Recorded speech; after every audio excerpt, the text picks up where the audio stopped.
Glass shattered. A woman screamed. The sound ripped through the midday hum of the Redemption Savings and Loan, sharp and ugly. Jacob Thorne's hand calloused from leather reins, and splintered fence posts instinctively went to the Colt Peacemaker holstered at his hip. Then it froze. He wasn't a lawman anymore. He was a father. Across the polished floor, his 7-year-old daughter Lily dropped a precious wooden bird, her small gasp swallowed by the chaos. Her wide, terrified eyes met his. In that instant, the world narrowed to the space between them. Everything else, the withdrawing of his last $30 to hire ranch hands, the gnawing worry about his failing land, the oppressive heat baking the dust-blown streets of Redemption, vanished. 3 men stormed the bank, their faces masked by grimy bandanas. They moved with a brutal efficiency that spoke of long practice.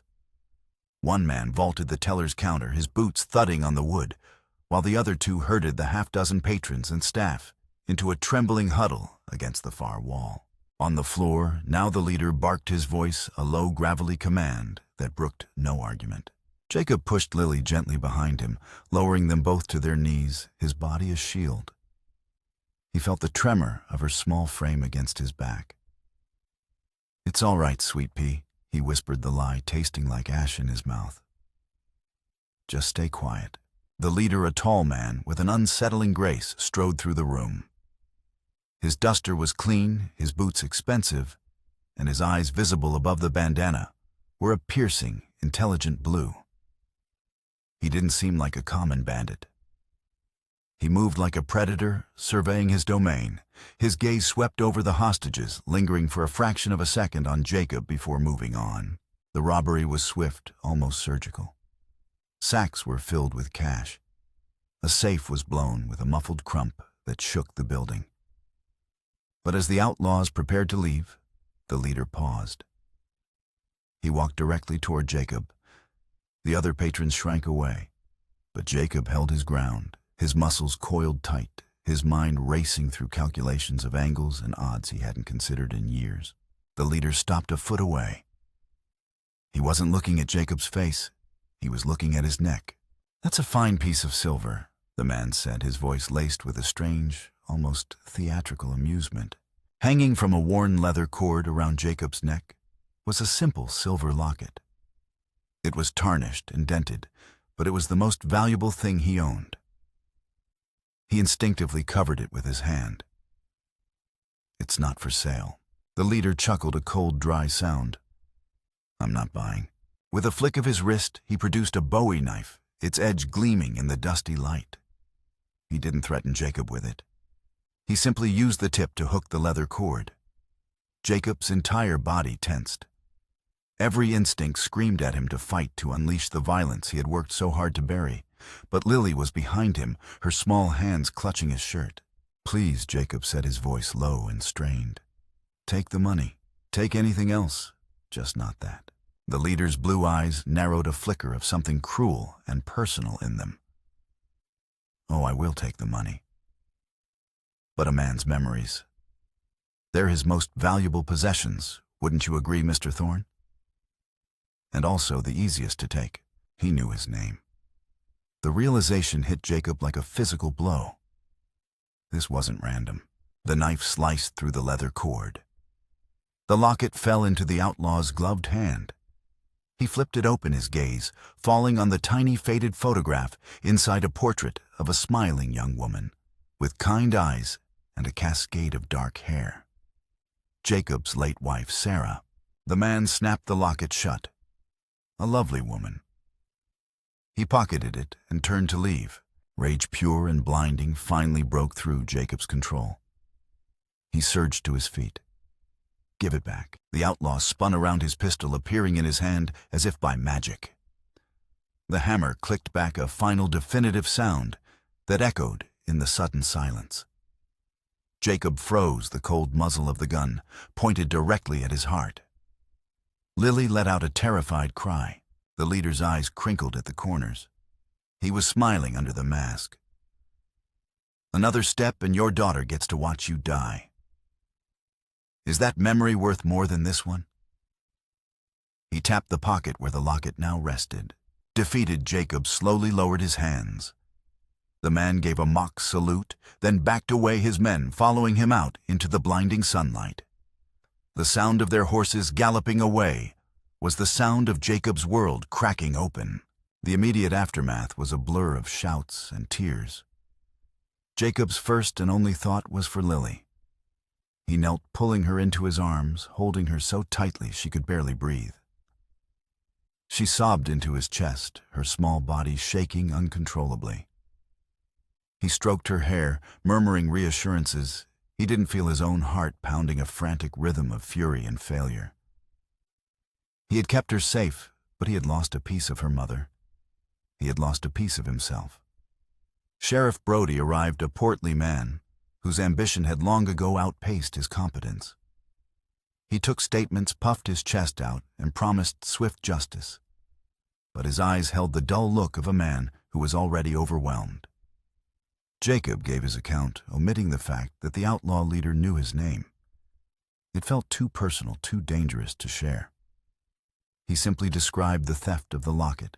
"Just a piece of tin," Thorne Brody said with a dismissive wave. "Count yourself lucky it wasn't your life." Jacob's jaw tightened, but he said nothing. He gathered Lily in his arms and walked out of the bank, leaving the chaos behind. The $30 he'd come for was gone, scattered across the floor or stuffed into the outlaw's sacks. His hope of hiring help for the ranch was gone with it. The ride back to Thorn Creek Ranch was silent. The crimson dust of the high desert swirled like smoke under the noon sun, coating everything in a fine red powder. The landscape was vast and unforgiving, a place of stark beauty and brutal hardship. For years, Jacob had found solace in its immensity, a place big enough to hold his grief.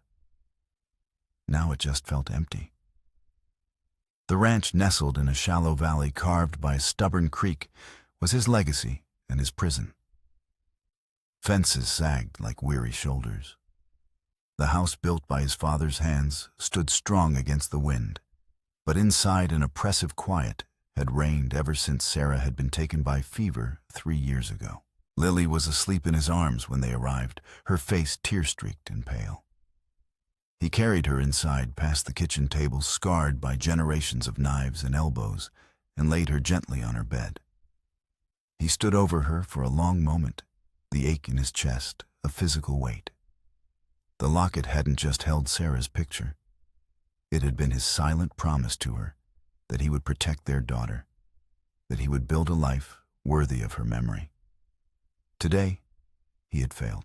He walked out onto the porch, the groan of saddle leather from his rig the only sound.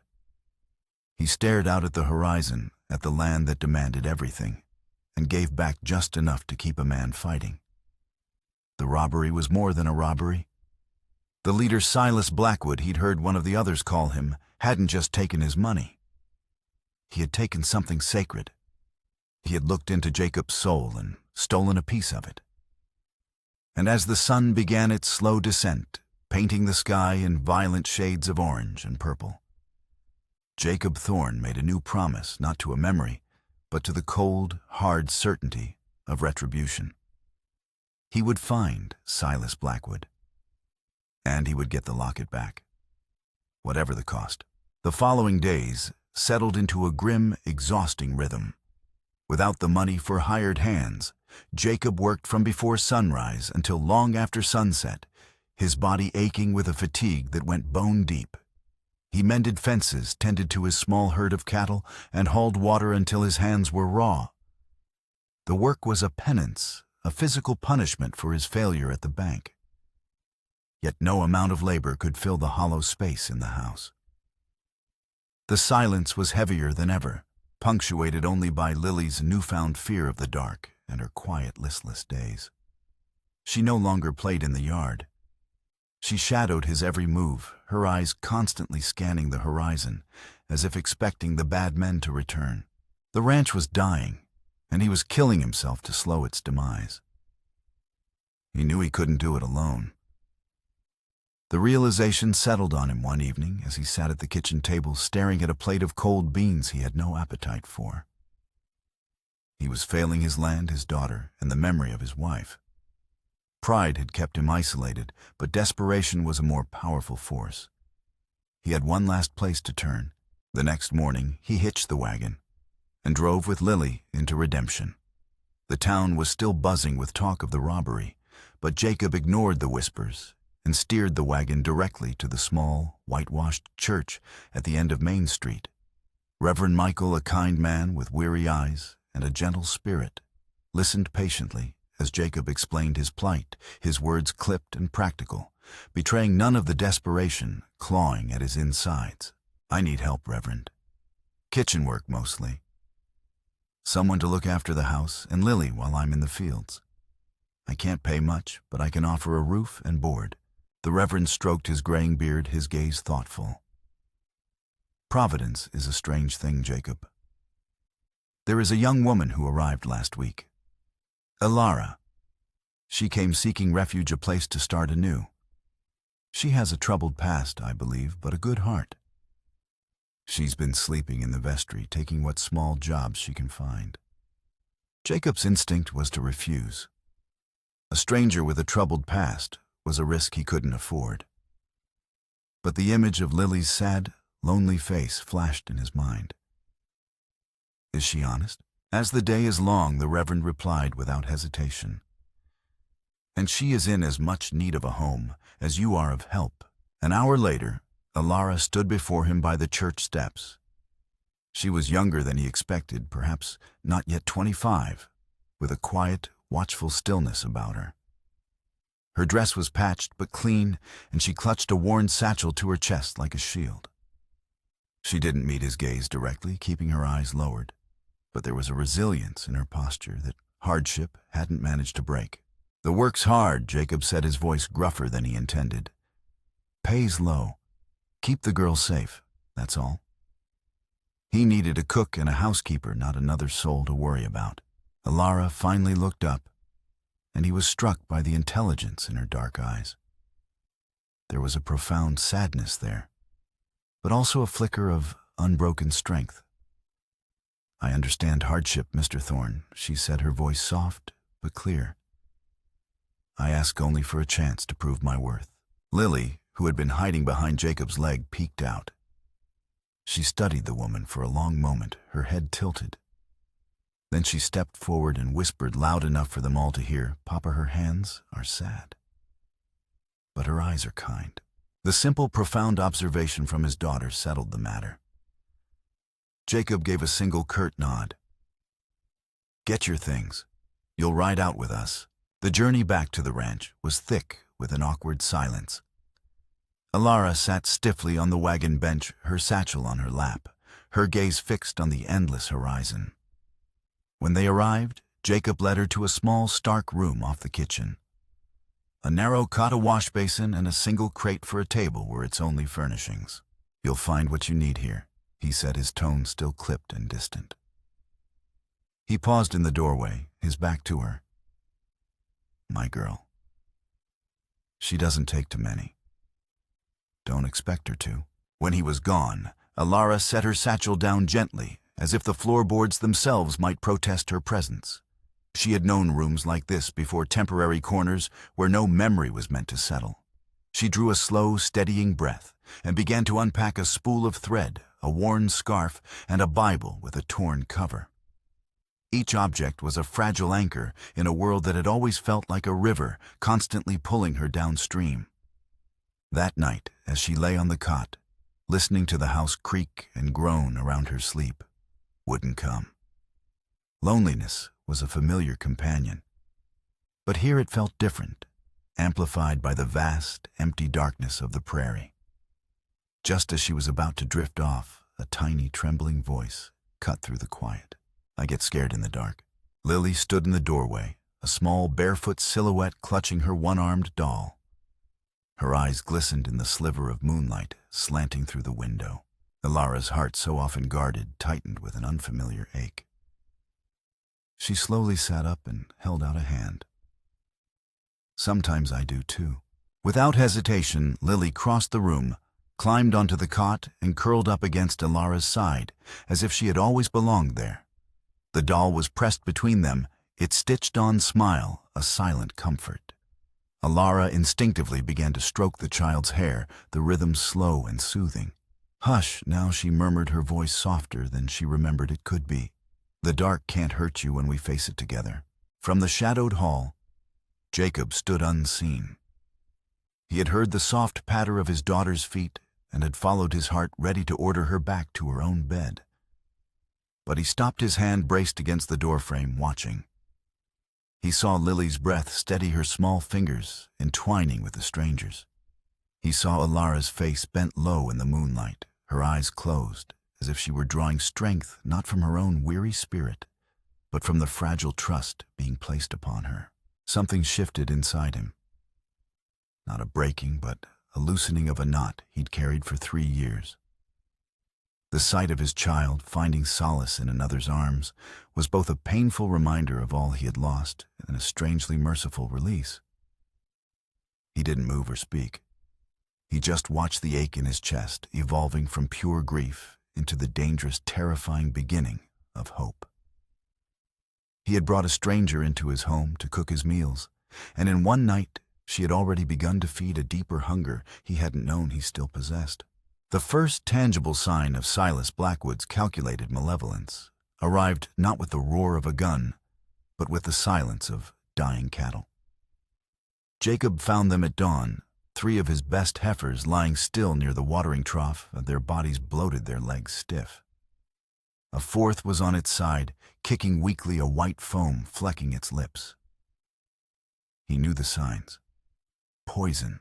He traced the creek that fed his well and trough upstream, his jaw set like granite. A 1/4 mile from his property line, he found a canvas sack weighted with rocks submerged in the narrowest part of the creek. It was filled with a caustic white powder, slowly dissolving and tainting the lifeblood of his ranch. This was no random act of vandalism. It was a message cold and deliberate. Rage burned hot in his gut, but he forced it down, replacing it with a cold, methodical focus. He dragged the sack from the water, his mind already working on the problem. The well was compromised, his remaining cattle at risk. The financial loss was devastating, but the threat to Lily and Alara was what truly terrified him. When he returned to the house, his face grim, Alara met him at the door. She took one look at his expression, and her own grew serious. "What is it?" "The well's poisoned," he stated flatly. "Someone dumped lye or something like it in the creek." Her eyes widened, but there was no panic in them. Instead, a sharp intelligence took over. "There are other sources. The old spring on the north ridge, it's not connected to the creek. But we'll need to purify any water we use for drinking." She paused, her gaze distant for a moment. "My grandmother taught me about herbs. Willow bark can help settle the stomach in the animals that drank, and charcoal can filter the worst of the impurities from the water for us. It's not perfect, but it will work." Jacob stared at her, surprised by her immediate and practical response. He had expected fear, perhaps tears. He had not expected a solution. "The North Spring is a 2-mile haul." "Then we'd best get started," she said, already turning to find buckets. For the next 2 days, they worked side by side in a grueling, unspoken partnership. Jacob made the long treks to the spring, with the wagon hauling back barrel after barrel of clean water, his shoulders screaming with the effort. Alara, meanwhile, constructed a makeshift filtration system using layers of sand gravel and crushed charcoal from the hearth. She boiled every drop of water for drinking and cooking, her quiet competence a steadying presence in the chaos. She even managed to brew a bitter tea from willow bark that seemed to help the one sick heifer recover. Through the shared struggle, the wall of formal distance between them began to crumble. He saw not just a hired cook, but a resourceful and resilient woman. She saw not just a grim, silent employer, but a man fighting with every ounce of his being to protect his family. They spoke little, but a current of mutual respect flowed between them. The incident galvanized Jacob. He could no longer wait for justice to find him. The following day, he rode into Redemption, leaving a nervous Alara in charge with a shotgun and firm instructions to fire 2 shots if she saw anyone approaching. He went straight to the sheriff's office. Sheriff Brody was leaning back in his chair, boots propped on his desk, cleaning his fingernails with a pocket knife. He listened to Jacob's report with an air of bored indifference. "Poisoned your well, you say?" Brody sighed, lowering his feet with a thud. "Likely just some drifters, Thorne. Hard to track a ghost." "This was no drifter," Jacob countered, his voice low and tight. "This was Blackwood's doing. His gang has been pressuring ranchers all over the county, forcing them to sell cheap to the Phoenix Development Corporation." Brody's eyes flickered at the name of the company. "Those are just rumors. Phoenix is a legitimate enterprise. They're bringing progress to this territory. They're bringing ruin," Jacob snapped. "Are you going to form a posse and ride out to my ranch, or are you going to sit here and polish your badge?" The sheriff stood, his face flushing. "I am the law in this town, Thorne. I'll handle this my way. Now I've got paperwork to do." It was a clear dismissal. Jacob left the office, his fists clenched, the conviction that he was on his own, hardening in his gut. He decided to start his own investigation. He spent the rest of the day talking to people on the edge of town, a blacksmith whose brother had been forced to sell his land, a stable hand who'd overheard some of Blackwood's men talking. The stories were all the same, a campaign of quiet terror, small acts of sabotage that added up until a man was broken with a timely and insultingly low offer from Phoenix Development as his only way out. As dusk settled, he found himself outside the town saloon. From within, he heard the tinny notes of a piano and raucous laughter. And then he heard something else, a sound that made the hair on his arms stand up. A man was humming. It was a soft, melodic tune, an old lullaby. It was the same lullaby Sarah used to sing to Lily. Jacob pushed through the batwing doors. The saloon was hazy with smoke. At a corner table surrounded by 3 of his men sat Silas Blackwood. He was unmasked, his face handsome and intelligent, a cruel smirk playing on his lips. He was the one humming. Their eyes met across the room. Blackwood's smirk widened. He stopped humming and raised his glass in a silent toast to Jacob, an expression of pure triumphant malice on his face. He knew Jacob was there. He had wanted him to hear. This wasn't about land. It wasn't about money. The poisoning, the robbery, the stolen locket, it was all part of a deliberate personal war. And Jacob had no idea why he was the target. He backed out of the saloon, his heart hammering against his ribs. He was no longer just a victim. He was being hunted.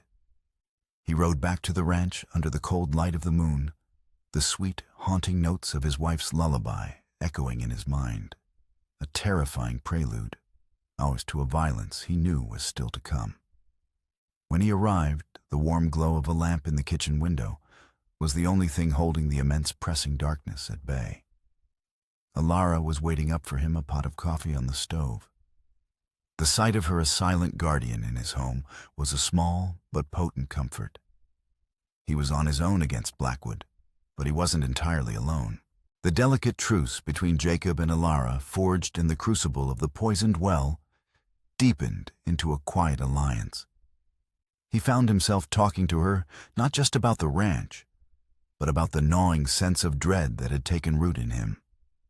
He told her about Blackwood, about the campaign of terror against local ranchers, and about the suspiciously sluggish Sheriff Brody. He didn't mention the lullaby or the locket. Those wounds were still too raw, too personal to expose. Alara listened, her hands busy mending one of Lily's dresses, but her attention absolute. She was a keen observer of human nature, and her quiet life had taught her to notice details others missed. "When I go to town for supplies," she offered one evening, "the women talk. They say Sheriff Brody spends more time at the land office looking at maps with the man from the Phoenix Company than he does in his own jail." It was a small piece of information, but it landed like a stone in the still pool of Jacob's suspicions. Brody wasn't just incompetent. He was compromised. A few days later, Alara returned from redemption, her face pale with worry. "I saw something, Jacob," she said, her voice barely a whisper, ensuring Lily was out of earshot. Two of Blackwood's men were behind the mercantile. "I was waiting for the smithy to fix a buckle on the harness, and I overheard them. They were laughing.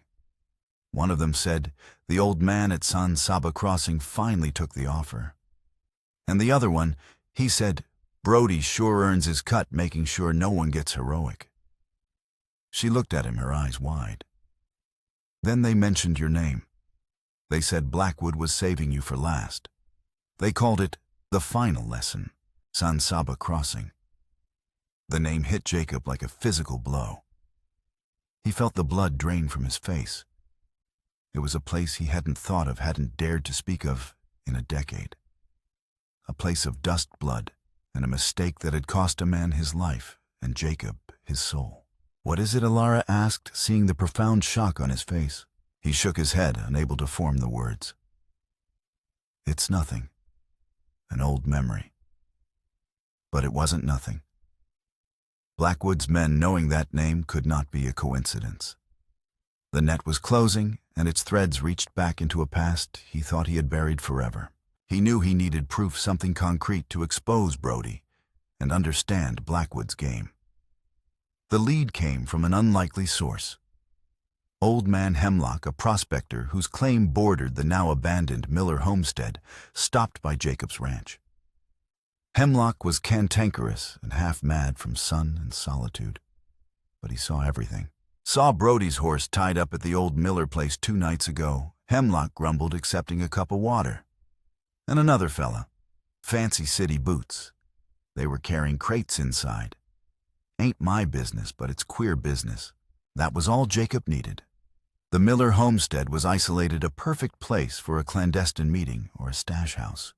Leaving Alara with even stricter instructions and a second rifle, he set out at dusk, moving not along the road, but through the rocky arroyos and brush a ghost in the twilight. He tethered his horse in a gully a half-mile away and approached the homestead on foot. The small cabin was dark, appearing deserted. But as he crept closer, he saw a faint flicker of light through a chink in the boarded-up windows. He circled to the back, finding a grimy window pane that wasn't boarded. Peering inside, his heart began to pound. It wasn't Sheriff Brody. It was Silas Blackwood himself, sitting at a crude table with one of his lieutenants. Spread before them were maps of the county deeds from the Phoenix Development Corporation and stacks of money. And in the corner of the room, Jacob saw crates stamped with the logo of a mining company, Explosives. Jacob's blood ran cold. Blackwood wasn't just buying land. He was preparing for something far more destructive. As he watched the cabin door opened, Sheriff Brody stepped inside, his face slick with sweat. "It's all set," Brody said, his voice wheezing. "I told Thorne I'd send a deputy to check on his well tomorrow afternoon. He'll be expecting him. Your men can move in then. Make it look like a fire, a tragic accident." Blackwood smiled, a chilling, predatory expression. "Excellent, Sheriff. Your final payment." He pushed a stack of bills across the table. The betrayal was absolute. Brody wasn't just on the payroll. He was an active conspirator in a plan to murder him and his daughter. Rage gave way to the cold, sharp focus of a lawman. Jacob drew his Colt, his thumb finding the familiar curve of the hammer. He had them. He had them all. But as he shifted his weight to get a better angle, his boot dislodged a loose rock. It skittered down the small incline, a cascade of pebbles sounding as loud as an avalanche in the night silence. Inside the cabin, Blackwood's head snapped up. What was that? Jacob cursed silently and flattened himself against the cabin wall. The door flew open. Blackwood's lieutenant stepped out on pistol drawn. Jacob held his breath, hidden in the deep shadows just feet away. The man scanned the darkness, saw nothing, and was about to turn back when a floorboard creaked under Jacob's weight. The man spun, firing wildly into the dark. The shot went wide, but the muzzle flash illuminated Jacob for a split second. "He's here," the man bellowed. The world exploded in gunfire. Jacob scrambled for cover behind a dilapidated water trough as bullets splintered the wood around him. He returned fire, his shots precise and controlled, aimed not to kill, but to suppress. He was outmanned, a rabbit in a den of wolves. He had to escape. Under the cover of another volley of shots from the cabin, he broke from the trough and sprinted for the gully. A bullet tore through the fleshy part of his left arm, a searing, white-hot pain. He stumbled, but kept running, adrenaline coursing through him. He reached his horse, hauled himself into the saddle, and dug his heels in, galloping away into the labyrinth of canyons and mesas, the shouts and gunshots fading behind him. He didn't stop until he was miles away, his horse lathered and his arm screaming in agony. He paused to tear a strip from his shirt and bind the wound, his hands clumsy and slick with blood. The physical pain was nothing compared to the chilling clarity of his situation. He was utterly, completely alone. The law was his enemy. The town was a cage, and Blackwood was the one holding the key. His plan to kill them all, to burn him and Lily alive in their own home, wasn't about land. It was about erasure and annihilation. As Jacob rode grimly back towards the only sanctuary he had left, he finally understood. This was an execution meticulously planned and personally motivated. And it all pointed back to the ghosts of San Saba Crossing. The sight of Jacob stumbling through the door, his shirt soaked in blood, and his face a mask of grim determination, sent a shockwave of fear through Alara. She gasped, rushing to his side, her practical nature immediately taking over. "Lily, go to your room and shut the door." Now she commanded, her voice firm but calm. The child, her eyes wide with terror, obeyed without a word. Alara helped Jacob to a chair at the kitchen table. "It's Brody," he grunted, the words forced through clenched teeth as she carefully cut away the sleeve from his wounded arm. "He's with them. The whole thing, it's a setup. They were planning to burn the ranch, with us in it." The bullet had gone clean through, but the wound was deep and bleeding profusely. Alara worked with a focused intensity, cleaning it with carbolic soap and boiled water, her hands surprisingly steady. As she bandaged the wound tightly, he told her everything he had seen and heard at the Miller homestead. "They're coming tomorrow afternoon," he finished, his breath ragged, "posing as Brody's deputies." Alara finished tying the bandage, her knuckles white. "Then we won't be here." Her strength was a lifeline. For a moment, Jacob allowed himself to lean on it. But the relief was short-lived. They were fugitives in their own home with nowhere to run. Blackwood and Brody controlled the county. Any direction they fled, they would be hunted. Suddenly, the front door creaked open. Both Jacob and Alara froze, their eyes locking in shared terror. Jacob reached for his Colt with his good hand, his heart pounding. A small figure appeared in the doorway, silhouetted against the night. It was Lily, her one-armed doll clutched to her chest. "I heard a horse," she whispered, her voice trembling. Before Jacob could react, a heavy thud sounded on the porch, followed by the thunder of galloping hooves fading into the distance. He moved to the window, peering cautiously through the edge of the curtain. The yard was empty, but on the porch, tied to the rail with a black ribbon, was a folded piece of paper. A note. His blood running cold, he opened the door and retrieved it. He unfolded it with his shaking, uninjured hand. The message was written in elegant, cursive script. "Mr. Thorne, your daughter for the deed to your ranch. Come to the old church at the edge of town at dawn. Come alone, or the San Saba River will claim another soul from your family." A debt must be paid. Jacob's world tilted on its axis. He spun around, his eyes wild with a panic so profound it stole his breath. He looked toward Lily's room. She wasn't there. He looked at the figure in the doorway again. The child standing there clutching the doll wasn't Lily. It was one of Blackwood's men, a small, wiry youth, dressed in Lily's spare nightgown, a cruel mockery. He had used the boy as a decoy. While they were distracted by the note, Blackwood's other men had slipped in through the back and taken his daughter. The boy dropped the doll and bolted into the night. Jacob didn't even see him go. He saw only the empty space where his daughter should have been. A strangled cry of pure anguish escaped his lips. He lunged for the door, intent on chasing them on, tearing the world apart with his bare hands. Jacob Noelara grabbed his good arm, her grip surprisingly strong. "You can't. You're wounded and they have her. You have to think." "He has my daughter," Jacob roared, his voice breaking. He slumped against the door frame, the fight draining out of him, replaced by a suffocating despair. He had failed again, a failure so complete, so catastrophic, that it threatened to shatter him. Ilara guided him back to the table, forcing him to sit. She knelt before him, taking his hand in hers. "We will get her back," she said, her voice fierce with a conviction that defied the hopelessness of their situation. "But you must tell me everything. What is the San Saba River? Why does he keep mentioning it?" The dam of his past finally broke. The secret he had carried like a shroud for a decade poured out of him, the words raw and choked with guilt. He told her about his first year as a U.S. Marshal, young, arrogant, and eager to prove himself. He told her about the bank robbery near the San Saba River, the gang of brothers who had taken a dozen hostages. He had led the posse. He had given the orders. During the final chaotic shootout, he had cornered the last brother, a young man named Daniel Blackwood. Daniel had been using a teller as a human shield. Jacob had taken the shot. He was aiming for the shoulder, a disabling wound. But the teller had stumbled.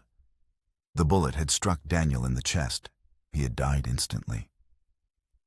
It was a tragic mistake, a split-second miscalculation that had haunted his dreams ever since.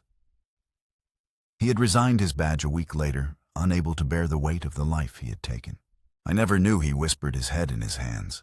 "I never knew he had a younger brother." Ilara's face was a study in profound empathy. She didn't offer platitudes or absolution. She simply listened, her presence a silent testament of support.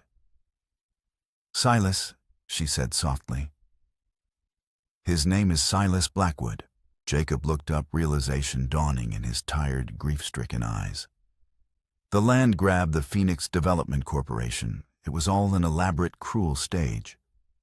The true purpose had always been this: a slow, meticulous revenge designed to strip Jacob of everything he loved before delivering the final blow. Silas wasn't just trying to kill him. He was trying to make him suffer the same loss he had, to make him feel the agony of having his family torn apart. "He doesn't want the ranch," Jacob said, his voice hollow. "He wants me. The deed is just an excuse to get me there." "Then we will not give him what he wants," Ilara said, rising to her feet, her eyes blazing with resolve. "He is expecting you to come alone, broken and desperate. He is not expecting us." She began gathering supplies, bandages, ammunition, a canteen of water. Her movements were swift and purposeful. She was no longer just a cook or a housekeeper. She was a partner in his war. Jacob watched her, a flicker of something long dormant stirring within him. Hope. It was a fragile, dangerous thing, but it was there. He pushed himself to his feet, the pain in his arm a dull throb compared to the fire in his soul. He was a father, and his daughter was in danger. The ghosts of the past would have to wait.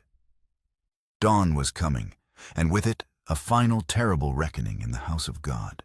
The wind began as a whisper, a mournful sigh across the plains.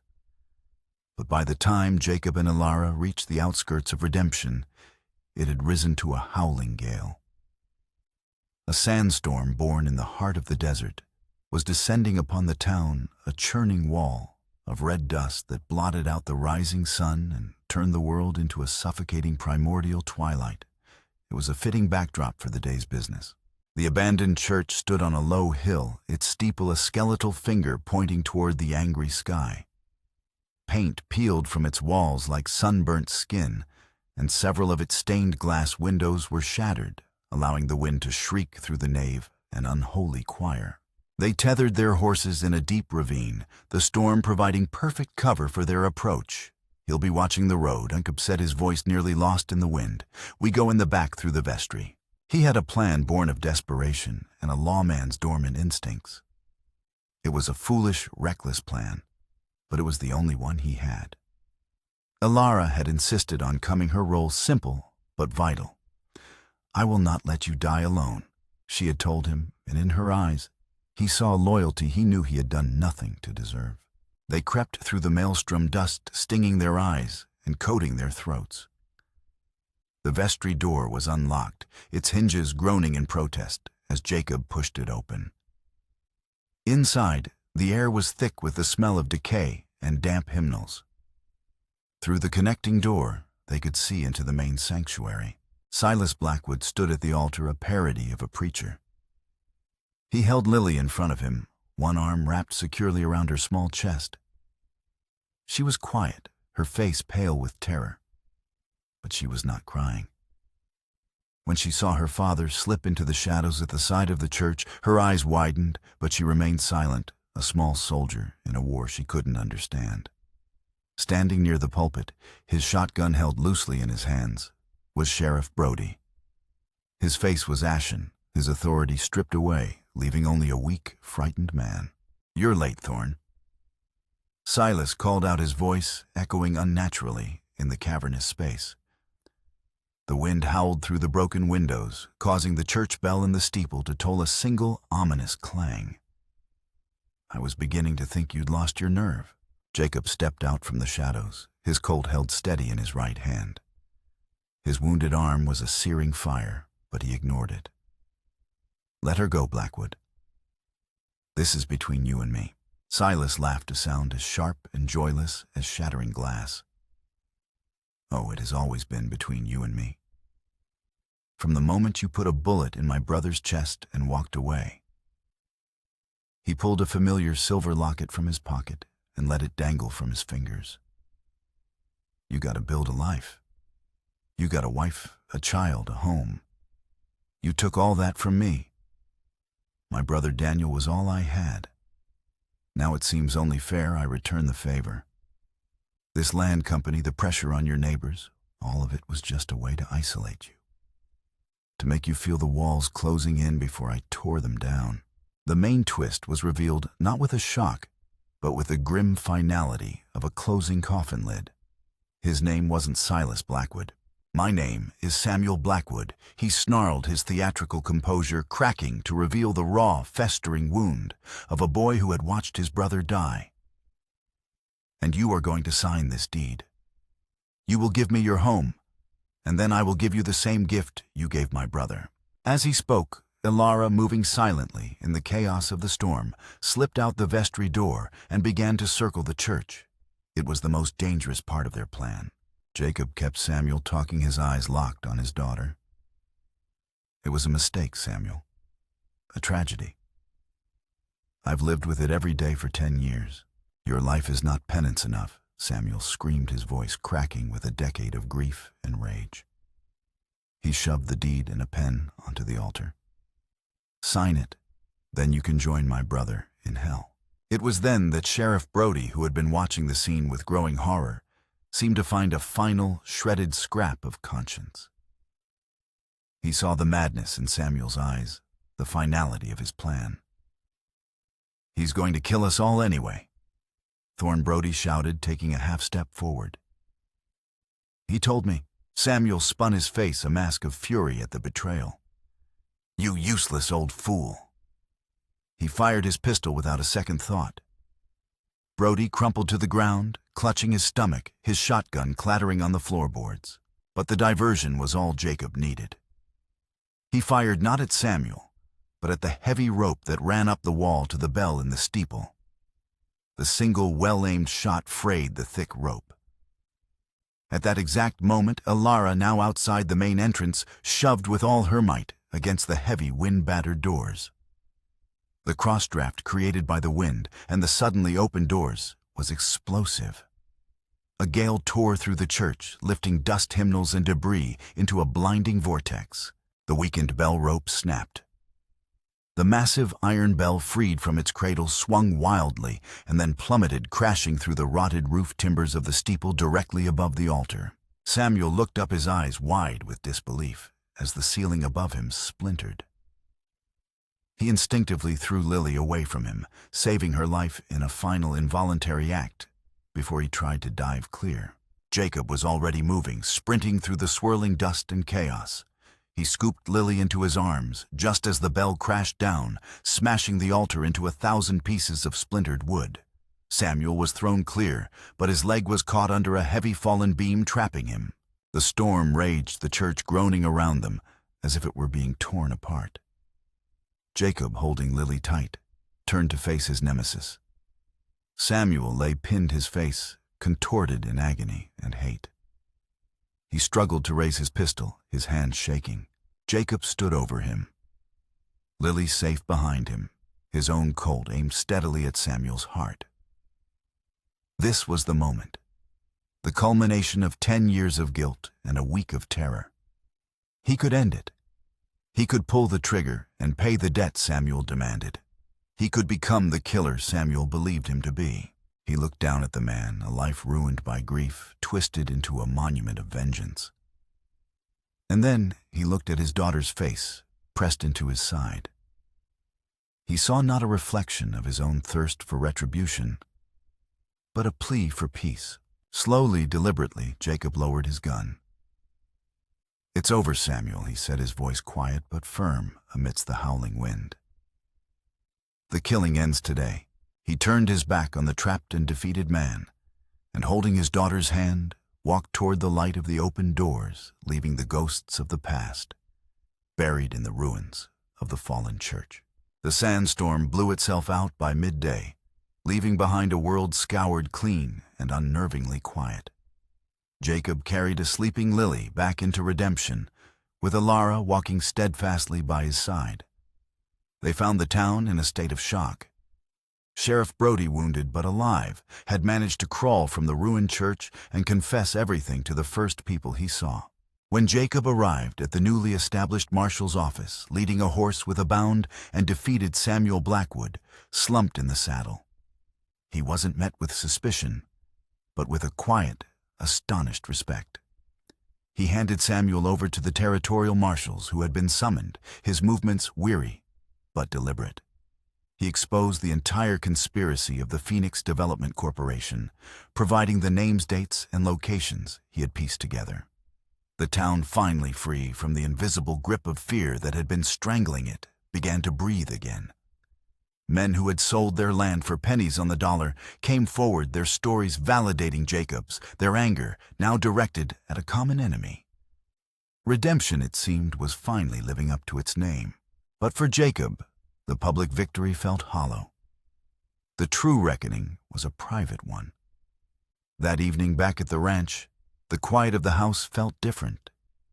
It was no longer the silence of absence, but of peace.